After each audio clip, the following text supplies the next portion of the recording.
மகா பெரியவா.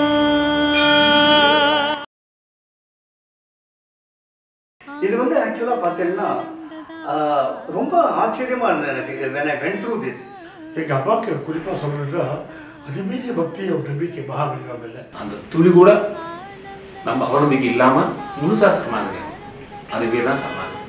மகாபெரியவாரோட அனுகிரகம் இருந்ததானதுன்னா இதில் எல்லாருக்கும் நடிக்கிற ஒரு பாக்கியம் கிடைச்சிது. இந்த சீரியலும் நன்னா போயிட்டு இருக்கு. 1927 வருடம் முதல் மடத்தின் முகாமுடன் நாய் ஒன்று வந்து கொண்டிருந்தது. பொதுவாக பார்த்தீங்கன்னா ஜென்ரலாக எல்லாருக்கும் ஒரு அப்ளிகபிள் ஆகிற விஷயத்தை தான் அவள் சொன்னால். அவர் வந்து புனர்வசு நட்சத்திரத்தில் பிறந்திருக்கார். புனர்வசுங்கிறது குரு உச்சமாக உள்ள இடம். கடகத்தில் குரு உச்சமாக உள்ள இடம். உங்களோட குருநாதராக நீங்கள் யாரை வேணால் ஏற்றுக்கலாம், இல்லை கடவுளை கூட மனப்பூர்வமாக ஏற்றுக்கலாம். ஆனால் முழுசாக சரணாகதி ஆகும். கட்டளை 2, அவருக்கு தேவையான உணவை அவரே தயாரித்துக் கொள்ள வேண்டும். கட்டளை 3, காபி டீ முதலிய பானங்களை அவர் அருந்தவே கூடாது.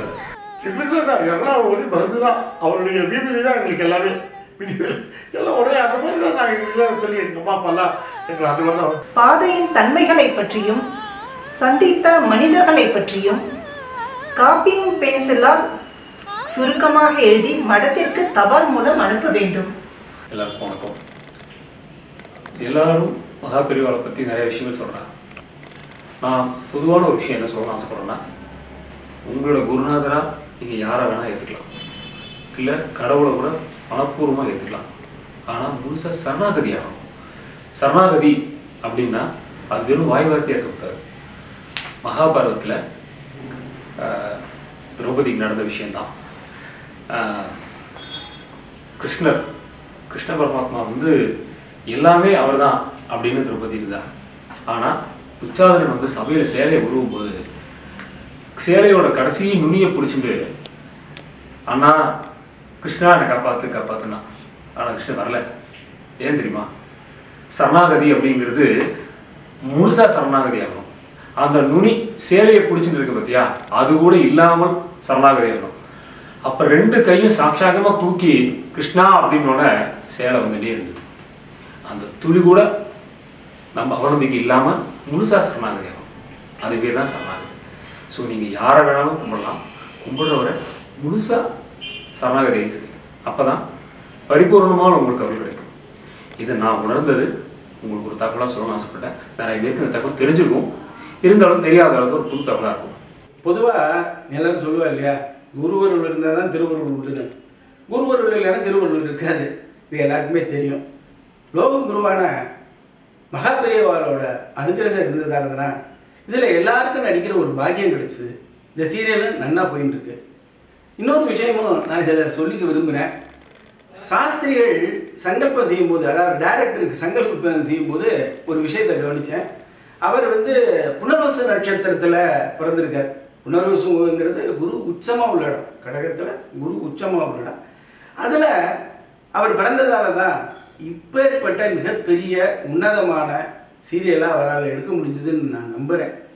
அதனால் உங்களுக்கும் அவருக்கும் என் மனப்பூர்வமான நன்றியை தெரிவிச்சுக்கிறேன். குரு அருள் இருக்கிறதால தான் இந்த சீரியல் எடுக்க முடியும், இல்லைன்னா கண்டிப்பாக எடுக்க முடியாது. இன்னொன்றையும் சொல்லி விரும்புகிறேன், எனக்கும் 5ஆம் இடத்துல குரு இருக்கிறதால, குரு வந்து தனகாரகன் இல்லையா, தனகாரகன்கிறதால பொருள் சம்பந்தமான பணம், பொருள், பட்டுவாடா, ஃபைனான்ஸ் இதெல்லாம் குரு தான் காரகன். ஜோசியம் தெரிஞ்ச வாழ்க்கை இது தெரிஞ்சிருக்குன்னு நினைக்கிறேன். அதனால் நானும் அதை பார்க்குற பொறுப்பை மகாபெரிவா எனக்கு கொடுத்துருக்கான்னு நினச்சிட்டு இதை செஞ்சிட்ருக்கேன். உங்கள் எல்லாருக்கும் என் பணிவான வணக்கத்தையும் நன்றியையும் தெரிவித்துக் கொள்கிறேன். நன்றி, வணக்கம். எங்கள் அப்பாவுக்கு குறிப்பாக சொல்லணுன்னா அதிமீறிய பக்தி ஒரு நம்பிக்கை மகாபெரிவாம் இல்லை. அந்த காந்தி பெரியவாகிட்ட கையால் வாங்கி விபூதியை ரொம்ப சேஃபாக வச்சுருப்பா. எப்படியாவது எங்கள் குழந்தைகளுக்கு ஏதாவது உடம்பு சரியில்லை, ஜுரம் வந்துட்டு உடனே கொண்டு அங்கே இருந்து அதான் விடுவோம்.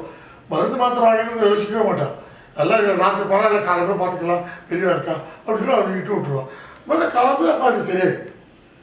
எங்களுக்கு தான் எல்லாம் ஒரே மருந்து தான், அவருடைய வீதி தான் எங்களுக்கு எல்லாமே விதிகள் எல்லாம் ஒரே அந்த மாதிரி தான். நாங்கள் எங்களுக்குலாம் சொல்லி எங்கள் அம்மா அப்பாலாம் எங்களை அந்த மாதிரி தான் வளர்த்தாங்க. இந்த கவிஞர் கண்ணதாசன் கூட அவர் ஒரு காலத்தில் அவங்களாம் தெரியும், அவர் நாத்திகம் பேசி ஒரு மாதிரியாக பேசியிருந்தார் இல்லையா. அவர் ஆக்சிடென்ட் ஆகி அவர் ஒரு ஹாஸ்பிட்டல் படுத்துருந்துச்சு. அவருக்கு ஃப்ரெண்டு ஒருத்தர் என்ன பண்ணிட்டு அவருக்கு ஒரு விபூதி எடுத்துகிட்டு போய் பெரியவாட்டுக்கு வாங்கிட்டு போய் அவர் விளையாடுறோம் அவருக்கு விட்டுட்டு அவர் தலையாடி கடிக்க வச்சது சொல்லுவான். அவருக்கு மறுநாள் காலத்தில் அவருக்கு சரியாகி பெரியவாளை வந்து அவர் பார்த்து நமஸ்காரம் பண்ணி ஆசீர்வாதம் வாங்கி போனதாகவும் எல்லாம் சொல்லிட்டு இருக்கான். எதுக்கு சொல்லிட்டா மகாபலியோட பரிபூர்ணமாக நம்பியிருக்கோம்ல, அவர் இன்றைக்குமே கைவிட்டதான் சரித்திரம் இல்லைன்னு என் வயசில் நான் தெரிஞ்சுட்டது. பரிபூர்ணமாக அவர் நம்பணும். அவரோட ஆசீர்வாதம் இருந்தால் இன்றைக்கி மழை பெய்யும்னு பெய்யும், இப்படி வெயில் அடிக்காது. அவர் சொன்னால் அவர் ஆசீர்வாதம் பண்ணிட்டு அது மாதிரி நடக்குங்கிறது எனக்கு அதிபூர்வமாக நம்பிக்கை இருக்குது. இப்போ நீங்கள் பார்த்தீங்கன்னா இப்போ ஒவ்வொருத்தருமே அதாவது ஏதோ ஒரு விதத்தில் மகாபீரோட சம்மந்தப்பட்டவா இந்த சென்ஸ் அப்போ ஒவ்வொருத்தரோட வாழ்க்கையிலும் ஏதோ ஒரு அனுபவம் ஏற்பட்டிருக்கு. இன்ஃபேக்ட் நான் ஆரம்பத்திலே சொன்னேன், இதில் நடிக்கிறவங்க எல்லாருமே வந்து அதாவது எதர் தேர் அர்டன்ட் டிவோட்டீஸ் ஆஃப் மகாபீர், ஏன்னா அப்படி இருக்கிறவளை தான் நான் இதில் வந்து செலக்ட் பண்ணியிருக்கேன். அண்ட் ஆப்வியஸ்லி இவ ஷேர் பண்ண விஷயங்கள் அஃப்கோர்ஸ் எனக்கே ரொம்ப புதுசாக இருந்தது இவ சொன்ன விஷயங்கள். And I should thank all of you. ஏன்னா பொதுவாக பார்த்தீங்கன்னா யாருமே வந்து தன்னோட அதாவது பர்சனல் எக்ஸ்பீரியன்ஸ், ஏன்னா அதை தான் நான் அவாய்ட் பண்ண போகிறேன்னு சொல்லியிருந்தேன் சீரியல்லையும். அதே மாதிரி 1-2 இன்ஸ்டன்சஸ் இருந்திருக்கலாம். பட் பொதுவாக பார்த்தீங்கன்னா ஜென்ரலாக எல்லாருக்கும் ஒரு அப்ளிகபிள் ஆகிற விஷயத்தை தான் அவள் எல்லாரும் சொன்னால். ஸோ நீங்கள் எல்லாரும் உங்கள் நேரத்தை ஒதுக்கி இங்கே வந்ததுக்கு உங்கள் எல்லாருக்கும் நன்றி. ஜெய சங்கர ஹர ஹர சங்கர ஜெய ஜெய சங்கர ஹர ஹர சங்கர. இல்லை இன்னும் முடியல. அதாவது நான் சொன்னேன் தெரியுமா, ஸ்ரீ ஜெகத்குரு திவ்ய சரித்திரம் அப்படின்னு ஒரு புக்கை பற்றி நான் வில் கண்டினியூ வித் தட். இந்த ஸ்ரீ மகாபெரிவா திவ்ய சரித்திரம் பற்றி சொன்னேன் இல்லையா, இது வந்து ஆக்சுவலாக பார்த்தீங்கன்னா ரொம்ப ஆச்சரியமாக இருந்தது எனக்கு when I went through this. அதாவது 1957 பிரசுரிக்கப்பட்டதுன்னா அதுக்கு முன்னாடியே எழுதியிருக்கார். அது என்னன்னா மகாபெரியோட இது விஜயத்தை பற்றி ஈச் அண்ட் எவ்ரிடே ரெக்கார்ட் பண்ணியிருக்கான்னு சொன்னேன் இல்லையா. அதில் பிரமிக்க வைக்கிற விஷயம் என்னன்னா ஒவ்வொரு நாளும் யாரெல்லாம் முக்கியஸ்தர் வந்து அவரை பார்த்தா அவரோட கான்வர்சேஷன்லேருந்து, ஆனால் அந்த காலத்தில் நீங்கள் நினச்சி பாருங்க, இப்போ மாதிரி லேப்டாப் கிடையாது, ஆடியோ ரெக்கார்டிங் கிடையாது, எந்த விஷயமும் கிடையாது. அப்போ யாரோ ஒருத்தர் உட்காந்து குறிப்பு எடுத்து அந்த குறிப்பை வந்து இவெல்லாம் சேகரித்து அதாவது 21 வருஷத்தோட ட்ராவலை வந்து இதில் கேப்சர் பண்ணியிருக்காங்கன்னா it's just mind blowing. That is why I thought that இதுலேருந்து வந்து அட்லீஸ்ட் ஒரு சில விஷயங்களாவது உங்களுக்கு தெரியணும் அப்படின்னு. And one more thing I want to tell you, அதாவது இந்த புக் உங்கள்கிட்ட யார்ட்டையாவது இருந்தால் தயவு செஞ்சு என்னை கான்டாக்ட் பண்ணுவோம். ஏன்னா இந்த புக்கே வந்து நான் பிரிக்கிறதுக்கே வந்து ரொம்ப ஜாகிரதையாக பிரிக்க வேண்டியிருக்கேன். ஏன்னா பிரித்தா ஒவ்வொரு பக்கமும் தனித்தனியாக ஒரு போல இருக்குது. ஸோ உங்கள் யார்ட்டையாவது இருந்ததுன்னா தயவு செஞ்சு எனக்கு இன்ஃபார்ம் பண்ணுங்க. இப்போ இதில் வந்து நிறைய விஷயங்கள் நம்ம தெரிஞ்சுக்க வேண்டியது இருக்குது. அதாவது எப்படி தெய்வத்தின் குரலோ அதே மாதிரி தான் இந்த புஸ்தகமும் நான் நினைக்கிறேன். அதனால் இதை இல்லை, நான் இதுலேருந்து எதையும் சொல்ல போகிறது இல்லை, அதை சொல்ல போகிறவா எஸ் ஸ்ரீமதி அண்ட் வரதாச்சாரி. ஜெய ஜெய சங்கர ஹர ஹர சங்கர ஜெய ஜெய சங்கர ஹர ஹர சங்கர. இந்த புத்தகத்தில் பல இன்ட்ரெஸ்டிங்கான விஷயங்கள் இருக்குது. ஒவ்வொரு பக்கத்தை புரட்டினாலும் நமக்கு ஒரு புதுவித அனுபவம் கிடைக்கும். இப்போ நான் 211வது பக்கத்தை பண்ணியிருக்கேன். இதில் மகாபெரிவா காசி யாத்திரைக்கு போகிறதுக்காக முடிவு பண்ணியிருக்கார்.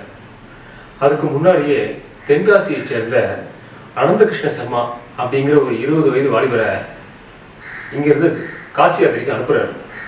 அவருக்கு சில கட்டளைகளையும் போடுறார். அது என்னன்னு பார்ப்போமா? கட்டளை 1, அவர் காசியை சென்றடையும் வரை முழுவதும் நடந்தே செல்ல வேண்டும். கட்டளை 2, அவருக்கு தேவையான உணவை அவரே தயாரித்துக் கொள்ள வேண்டும்.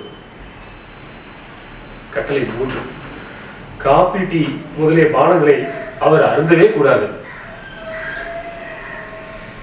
கட்டளை 4, உணவு தயாரித்துக் கொள்ள சிற்சில பாத்திரங்களையும் மிகவும் அவசியமான உடையையும் அவர் எடுத்துச் செல்ல வேண்டும். கட்டளை 5, அன்றாடம் உணவு தயாரித்துக் கொள்ள தேவையான அரிசியையோ கோதுமை மாவையோ அவர் போகும் இடங்களில் அன்பர்களிடமிருந்து யாசித்து பெற்றுக் கொள்ள வேண்டும்.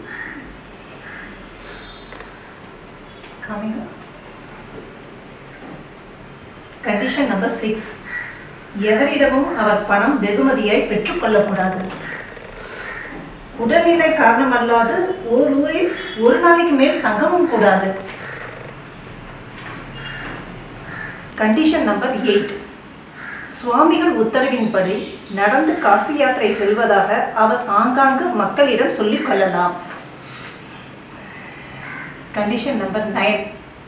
அவரிடம் கொடுக்கப்பட்ட போஸ்ட் கார்டுகளில் அன்றாடம் அவர் சென்ற ஊர்களை பற்றியும் பாதையின் தன்மைகளை பற்றியும் சந்தித்த மனிதர்களை பற்றியும் காப்பியும் பென்சிலால் சுருக்கமாக எழுதி மடத்திற்கு தபால் மூலம் அனுப்ப வேண்டும்.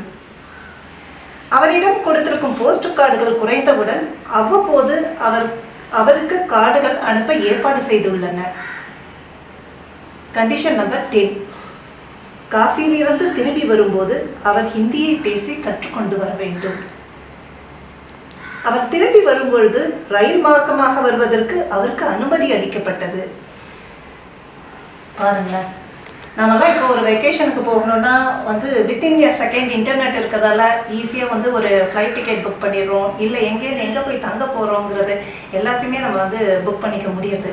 பட் அந்த காலத்தில் மகா பெரியவா தான் 3 வருஷம் கழிச்சு போக வேண்டிய ஒரு காசி யாத்திரைக்கு இப்போ இந்த காலத்தில் இந்த கார்ப்பரேட் பிளானிங் சொல்கிறாலே அந்த கார்ப்பரேட் பிளானிங்கை அவர் அப்போவே இம்ப்ளிமெண்ட் பண்ணியிருக்கார். அதில் அவர் கொடுத்துருக்க கண்டிஷன்ஸ் பார்த்தீங்களா, வெளியில் என்ன எதுன்னு இது பண்ணிக்கக்கூடாது, அண்டு தானே சமைச்சு சாப்பிட்டுக்கணும், கையில் யார்கிட்டையும் யாசகம் வாங்கக்கூடாது, இருக்கிற பணத்தை வச்சு செய்யணும். So many conditions. ஒரு நாள் அடர்ந்த காடுகள் அமைந்த சாலையில் நடந்து சென்றபோது சூரியன் மேற்கில் மறைந்து விட்டதாகவும் அந்த இடம் துஷ்ட மிருகங்கள் வசிக்கும் இடமாவதால் அவர் அப்பொழுது தொடர்ந்து மேலே செல்லாமல் சாலை வழியில் செப்பனிடம் ஒரு இரும்பு உரலில் உட்புறத்தில் பதுங்கிக் கொண்டு இரவு முழுவதையும் அங்கிருந்து கழித்ததாகவும் அப்பொழுது தமது அருகிலேயே 2 புலிகள் சென்றதை தாம் பார்த்ததாகவும் உருளைக்குள் மறைந்திருந்ததால் தாம் காப்பாற்றப்பட்டதாகவும் அவர் குறிப்பிட்டுள்ளார். இவ்விதம் பல இன்னல்களையும் கடந்து அவர் காசியை அடைந்து அவ்விடம் சில நாட்கள் தங்கியிருந்தார். அது மட்டுமின்றி அவர் அங்கு சென்றவுடன் ஹிந்தியையும் முழுமையாக கற்றுக்கொண்டு விட்டார். பின்னர் சுவாமிகள் உத்தரவின்படி காசியில் உள்ள மடத்தின் ஏஜென்ட் அவரை ரயில் மூலம் கும்பகோணத்திற்கு திருப்பி அனுப்பி வைத்தார். இதுவே இவ்வளோ இன்ட்ரெஸ்டிங்காக இருக்குதுன்னா இப்போ அடுத்து வர போகிற விஷயம் இன்னும் எவ்வளோ இன்ட்ரெஸ்டிங்காக இருக்குன்னு பார்ப்போமே. 1927ஆம் வருடம் முதல் மடத்தின் முகாமுடன் நாய் ஒன்று வந்து கொண்டிருந்தது. அது ஒரு நல்ல அறிவு படைத்த நாய். அசுத்தங்களை அது தொடுவதில்லை. அது மடம் முகாம் செய்யும் இடங்களெல்லாம் தங்கி இரவில் மடத்தின் கால்நடைகளையும் சாமான்களையும் திருடர்கள் எடுத்து போகாமல் பாதுகாத்து வரும்.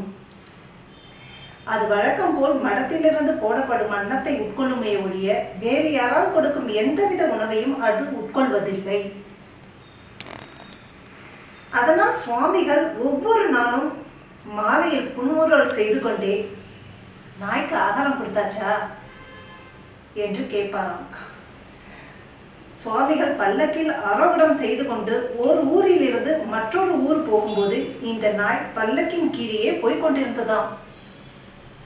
நடுவில் ஏதாவது ஒரு ஊரில் பக்தர்கள் சேவை அளிக்க பல்லக்கு நிறுத்தப்பட்டால் இந்த நாய் வெகு தூரத்தில் போய் நின்று விடுமாம்.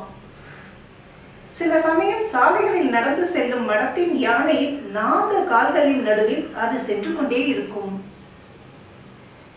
நீராடி ரூபதி தரித்து தூய்மையுடன் சுவாமிகளை தரிசித்து வருபவர்களை கண்டால் வானை குழைத்து கொண்டு அது தூரத்தில் விலகி நிற்குமாம். மடத்தின் காவற்காரர்கள் சற்று அயர்ந்திருந்தால் அவர்களுக்காக அது மடத்தில் காவல் காக்கும்.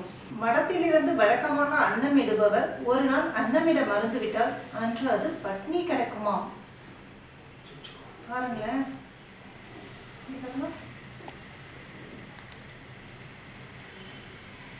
அந்த நாயை ஒரு நாள் ஒரு சிறுவன் கல்லால் அடிக்க அது குறைத்துக் கொண்டு அவனை கடிக்க வரவே மடத்தின் அதிகாரிகள் பயந்து அந்த நாயின் கண்களை மறைத்து 25 மைல் தூரத்தில் உள்ள ஒரு கிராமத்தில் அதை கொண்டு போய்விட்டு கயிற்றினால் கட்டி வைக்கும்படி செய்துவிட்டார்கள்.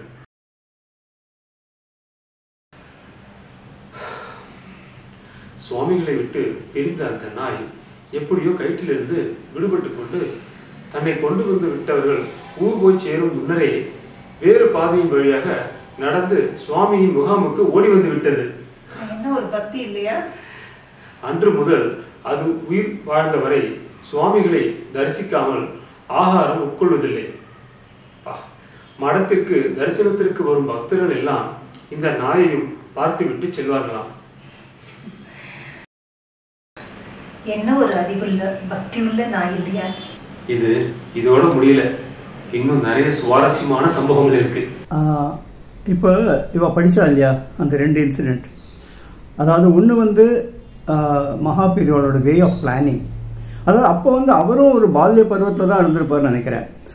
ஸோ அப்போவே வந்து ஒரு தீர்க்க தரிசனம் சொல்லுவா தெரியுமா, அவர் எவ்வளோ தூரம் திங்க் பண்ணியிருக்காரு பாருங்க. அதாவது நம்ம போகிறதுக்கு முன்னாடி 2 விஷயம். ஒன்று வந்து அது போக வேண்டிய பாதை, ரூட் மேப். இப்போ வந்து இது கூகுள் மேப்ஸ்ன்னு சொல்கிறா, அப்போ அதெல்லாம் எதுவுமே கிடையாது. ஸோ எந்த வழியெல்லாம் போகலாம், எப்படி கரெக்டாக இருக்கும் அப்படிங்கிறது ஒன்று. 2வது வந்து இவர் வரப்போறார் அப்படிங்கிற ஒரு தகவலையும் அதுக்கு மூலமாகவே தெரிவிச்சுட்டார் பாருங்க. So I mean it is just amazing. 2வது வந்து அஃப்கோர்ஸ் அந்த நாய் வந்து பூர்வ ஜென்மத்தை என்ன பாக்கியம் பண்ணியிருக்கோ, என்ன பிறவியா இருந்ததோ, அது ஏன்னா மகாபெரிவாளோடய டிராவல் பண்ணணும் அப்படின்னா அது எவ்வளோ கொடுத்து வச்சிருக்கணும். ஸோ இந்த மாதிரி நிறைய இன்சிடென்ட்ஸ் இந்த புக்கில் இருக்கு, which obviously I want to share with all of you. In fact இப்போ வந்து வரப்போகிற எபிசோடில் இதே மாதிரி தான். அஃப்கோர்ஸ் இன்னைக்கு நம்ம வந்து இவாளை பார்த்தோம், ஸ்ரீமதி அண்ட் ஃபேமிலி. அதாவது ஸ்ரீமதியை வரதாச்சாரி, ஸ்ரீனிவாச ஐயங்கார் அண்ட் கொடை நாயுடு. இதே மாதிரி வந்து அடுத்த வரப்போற 2 எபிசோடு, ஏன்னா இன்னும் 2 எபிசோடு நான் வந்து என்கேஜ் பண்ணி வைக்கணும். என்கேஜ் பண்ணி வைக்கிறதுனா சும்மா வந்து வெட்டியா எதையோ பேசிட்டு இருக்காம ஒரு ஆக்கப்பூர்வமா சில விஷயங்கள் பகிர்ந்துக்கலாம் அப்படின்னு தோணித்து. அந்த விதத்தில் வந்து ஏன்னா இந்த புக் வந்து it has got if I remember right close to 400 pages. அப்போ 400 pages ஆஃப் அவரோட டிராவல் சம்பந்தப்பட்ட விஷயங்கள் தான் அதில் இருக்கு. ஸோ அதுலேருந்து இப்போ நான் படிச்சிருக்கிறது 2 இன்சிடென்ட். இதுக்கப்புறம் எத்தனையோ விஷயங்கள், அவர் எங்கே தங்கினார், யாரெல்லாம் மீட் பண்ணா, யாரெல்லாம் வந்து பார்த்தா, அவருக்கு வந்து சமர்ப்பிக்கப்பட்ட மடல்கள், அதே மாதிரி இன்னொரு ஒரு முக்கியமான இன்சிடென்ட் இதில் வந்து இந்த கன்வர்ஷன் பற்றியெல்லாம். அஃப்கோர்ஸ் நான் வந்து I am not getting in to the sensitive area. But என்னன்னா அந்த கன்வர்ஷனை பற்றி இப்போ நிறைய பேசிட்டு இருக்கோம் இல்லையா. அப்போவே வந்து ஒரு பையன் வந்து he wanted to convert himself to Christianity. அது எல்லாத்தையும் நான் இப்போ சொல்லிட்டா, ஏன்னா அது வந்து ரொம்ப என்ன சொல்றது, அதாவது மகாபெரிவாளுக்கு வந்து சனாதன தர்மத்தை பற்றியும் நம்ம மதத்தை பற்றி எவ்வளோ ஒரு ஆழமான பிடிப்பு இருந்ததுங்கிறதுக்கு ஒரு உதாரணமாக இருக்கு அந்த இன்சிடென்ட். அதாவது ஒரே ஒரு பையன், okay, but he had spent hours together.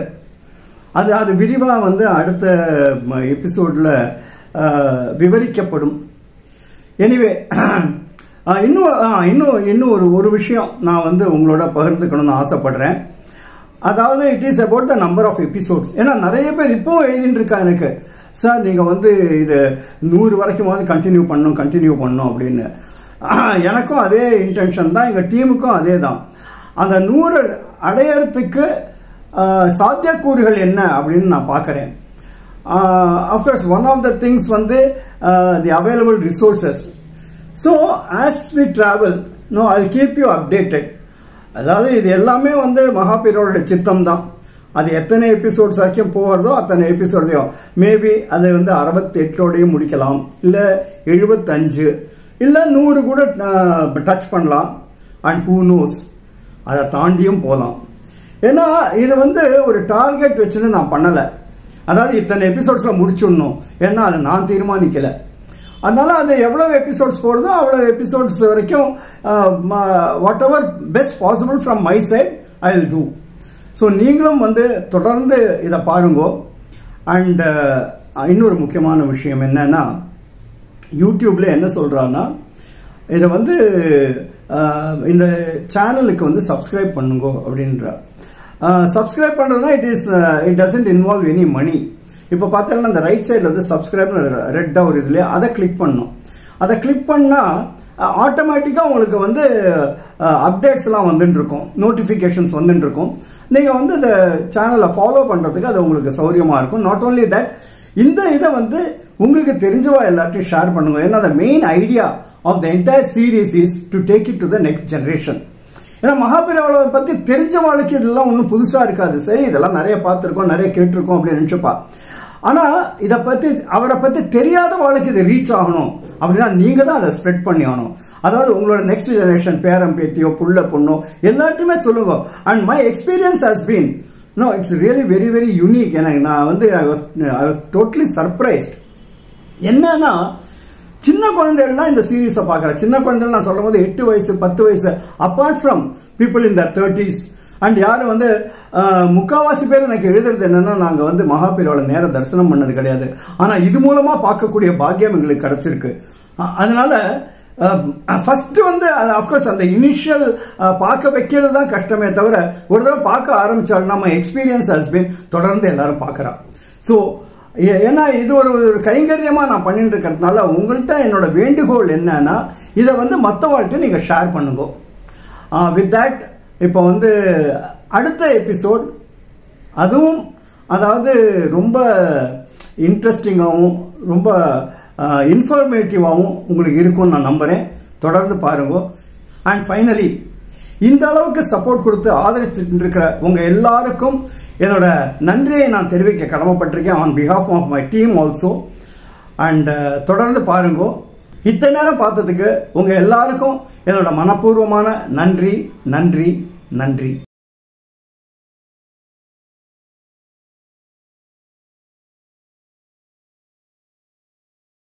மகா